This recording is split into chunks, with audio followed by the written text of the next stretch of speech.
मसूरी की हरी भरी पहाड़ियों के बीच एक जगह है, लंबी दिहाड़ माइंस। एक समय में यह जगह लाइम क्वेरीज यानी कि चूने की खदानों के लिए जानी जाती थी। हजारों वर्कर्स यहाँ काम करते थे, लेकिन 1970 के दशक में वहाँ काम करने वाले करीब 50,000 मजदूरों की जान चली गई। कहते हैं कि उस समय सेफ्टी की कोई प्रॉपर व्यवस्था नहीं थी।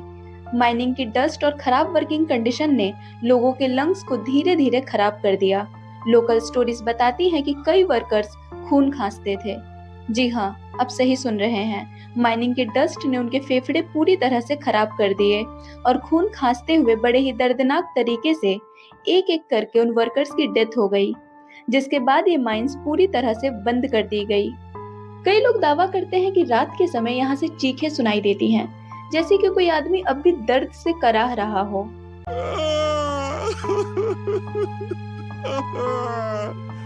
एक बार एक आदमी रात के समय माइंस के पास से गुजर रहा था। उसने सड़क के किनारे एक अधेड़ उम्र के आदमी को लिफ्ट मांगते हुए देखा। रात का समय था, इसीलिए आदमी ने अपनी गाड़ी नहीं रोकी, लेकिन कुछ सेकंड बाद वही अधेड़ आदमी दोबारा लिफ्ट मांगते हुए दिखा। ये देखकर वो आदमी इतना डर गया कि उसने हनुमान चालीसा पढ़ते हुए बहुत जोरों से अपनी गाड़ी भगाई। लेकिन कुछ दूर जाने के बाद वही अधेड़ आदमी एक बार फिर उसकी गाड़ी के सामने आ गया। इस घटना से वो आदमी इतना डर गया कि वो शहर छोड़कर चला गया। नमस्कार दोस्तों, आज हम लोग गौरव सर के लंबी दिहाड़ माइंस केस पर चर्चा करेंगे और मैंने ये पूरी इन्फॉर्मेशन अभिरूप धार की किताब गौरव तिवारी द घोस्ट हंटर से ली है। तो चलिए शुरू से शुरू करते हैं।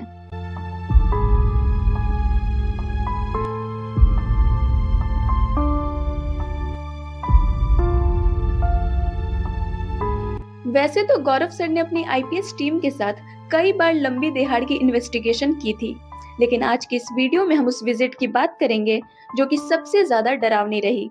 और खास बात यह है कि गौरव सर की टीम के साथ इस बार जी न्यूज की टीम भी थी, जो कि इस केस को लाइव कवर कर रही थी। गौरव, उनके दोस्त राज और पूरी आईपीएस टीम दोपहर तक मसूरी पहुंच चुकी थी।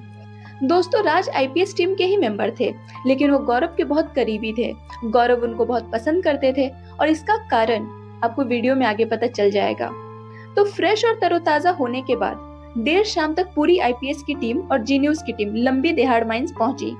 रात के 10:43 पर सब अपने अपने कामों में लगे हुए थे, लेकिन टीम का मेंबर राज, जो हमेशा एडवेंचर करने के लिए तैयार रहता था, हमेशा टीम से अलग होकर अकेले इन्वेस्टिगेशन करता था। उस रात भी राज अपनी थर्मल इमेजिंग कैमरा और ईएमएफ मीटर लेकर एक डोरवे की तरफ चला गया, क्योंकि जब वो लास्ट टाइम गौरव सर के साथ लंबी दिहाड़ माइंस आया था तो इसी डोरवे के पास उसने सबसे ज्यादा पैरानॉर्मल एक्टिविटी महसूस की थी। राज ने डोरवे के पास मोशन सेंसर लाइट और सीसीटीवी कैमरा सेट किया। उसे यकीन था कि यहाँ जरूर कोई पैरानॉर्मल एक्टिविटी रिकॉर्ड होगी और वो गौरव सर को सरप्राइज देगा। लेकिन जब राज ये सारे सेटअप कर रहा था, अचानक उस जगह का टेम्परेचर एकदम से गिर गया और उसे बहुत ज्यादा ठंड महसूस होने लगी। यहाँ मैं आपको एक चीज बता दूं कि जब भी कोई जगह पैरानॉर्मल होती है या आपके आसपास कोई एंटिटी होती है तो वहाँ का टेम्परेचर पूरा बदल जाता है। या तो वहाँ बहुत ज्यादा ठंड होती है या बहुत ज्यादा गर्मी। राज को तो मालूम ही था कि वो जगह पैरानॉर्मल है, इसीलिए उसने अपना सेटअप का काम जारी रखा। राज ने अपना सीसीटीवी कैमरा चेक किया, वो बिल्कुल काम कर रहा था।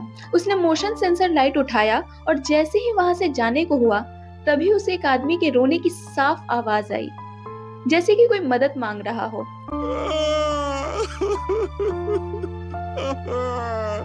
ईएमएफ मीटर तेजी से बीप करने लगा। राज ने जल्दी से वीडियो रिकॉर्डर चालू किया, लेकिन अब और भी ज्यादा आवाजें आने लगी थी। कुछ आवाजें पास से आ रही थी और कुछ दूर से। ऐसा लग रहा था जैसे कई दुखी और सताई हुई एंटिटीज राज को घेर रही हो। लेकिन राज वहां डरा नहीं। उसने थोड़ा संभल कर कहा, हम तुम्हारी मदद करने के लिए ही आए हैं। लेकिन इसके बाद चीखें और भी ज्यादा तेज हो गईं, जैसे कि स्पिरिट्स राज के और भी ज्यादा करीब आ रही हो। वहीं दूसरी तरफ गौरव, जो अपनी टीम के साथ माइंस के दूसरे एरिया में थे, उन्होंने नोटिस किया कि राज बहुत देर से गायब है। उन्होंने अपनी टीम से राज के बारे में पूछा तो रजत ने बताया कि राज अकेले ही डोरवे की तरफ गया है। इस बात को सुनकर गौरव थोड़ा टेंशन में आ गए और उन्होंने कहा कि अकेले जाना जरूरी था क्या? तो रजत ने कहा कि राज आपको सरप्राइज देना चाहता था।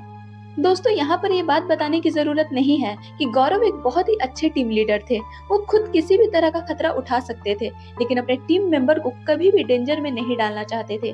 वो राज की फेयरनेस और उसके काम से बहुत प्रभावित थे, लेकिन उसके साथ ही उसके लिए बहुत ही ज्यादा फिक्रमंद भी रहते थे। रजत की बात सुनने के बाद पूरी आईपीएस टीम और जी न्यूज की टीम डोरवे की तरफ बढ़ी और वहां पहुंचकर सबने देखा कि राज वहां एक्साइटेडली एंटिटीज की फोटोज लेने की कोशिश में लगा था। गौरव को ये देखकर थोड़ी राहत मिली कि राज सेफ है। गौरव ने राज की सीसीटीवी फुटेज चेक की, जिसमें एक अजीब सी धुंध जैसी चीज दिखाई दी और इसके अलावा एक अजीब ब्रीदिंग साउंड भी थी, जो कि किसी इंसान की तो बिल्कुल भी नहीं थी।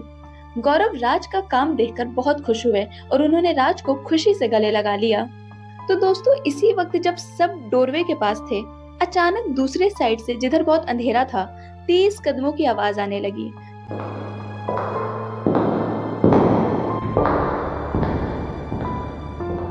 जी न्यूज की रिपोर्टर ने अपने कैमरामैन को इशारा किया कि वो जल्दी से इस चीज को शूट करे। पूरी आईपीएस टीम भी यहाँ सतर्क हो गई। गौरव ने टॉर्च लाइट जलाई और पूछा, कौन? लेकिन इसका कोई भी जवाब नहीं मिला और इसके बाद कदमों की आवाजें रुक गई। लेकिन वहां मौजूद सभी लोगों को ऐसा फील हो रहा था कि कोई उन पर नजर रखे हुए है। गौरव ने एक बार फिर पूछा, कौन है? वहां का माहौल उस वक्त इतना शांत हो गया था कि गौरव की आवाज गूंज रही थी और तभी अचानक से सारे ईएमएफ मीटर्स एक साथ बीप करने लगे और फिर सारे कैमरास और वीडियो रिकॉर्डर्स जो बैटरी पर चल रहे थे एकदम से बंद हो गए। सबकी बैटरी ड्रेन हो चुकी थी, यहाँ तक कि गौरव की टॉर्च भी बंद हो गई। गाइस, पैरानॉर्मल रिसर्चर्स का मानना है कि आत्माओं को अपने आप को दिखाने या महसूस कराने के लिए एनर्जी की जरूरत होती है। इसके लिए वो आसपास की चीजों से एनर्जी खींचती है। माना जाता है कि बैटरी उनका सबसे आसान सोर्स होता है, इसीलिए कई बार पैरानॉर्मल जगहों पर अचानक मोबाइल या कैमरे की बैटरी जल्दी खत्म हो जाती है। तो अब चारों तरफ सिर्फ अंधेरा था और इसी अंधेरे में एक डरावनी फुसफुसाहट शुरू हुई।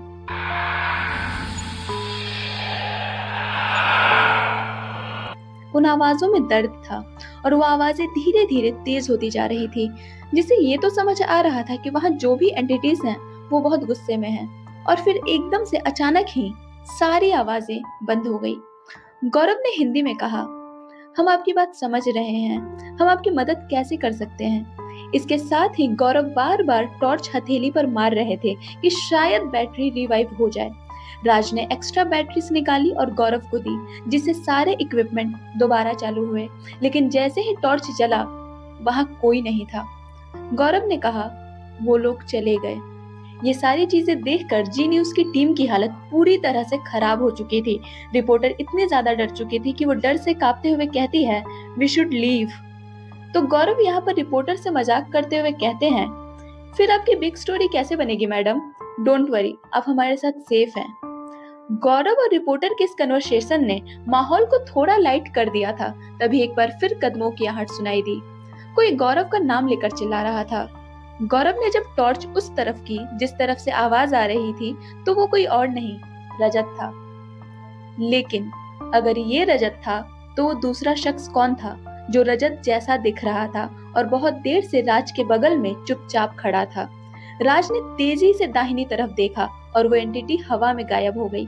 जी न्यूज की टीम एक बार फिर डर गई और डर के मारे उनके मुंह से चीख निकल पड़ी। गौरव ने तभी मौके को संभालते हुए कहा कि वो हमें नुकसान नहीं पहुंचाएंगे और अगर पहुंचाना होता तो अब तक कर चुके होते। स्पिरिट्स बस अटेंशन चाहते हैं या गाइडेंस, ताकि वो मूव ऑन कर सके। यहाँ की स्पिरिट्स बस हमें इतना बताना चाहते थे कि वो एग्जिस्ट करते हैं। तो दोस्तों, ये तो थी लंबी दिहाड़ माइंस की केस स्टडी। आप आगे गौरव सर के कौन से केस के बारे में जानना चाहते हैं, ये हमें कमेंट सेक्शन में जरूर बताइएगा। और आपको ये वीडियो कैसी लगी, ये भी कमेंट करके जरूर बताइएगा।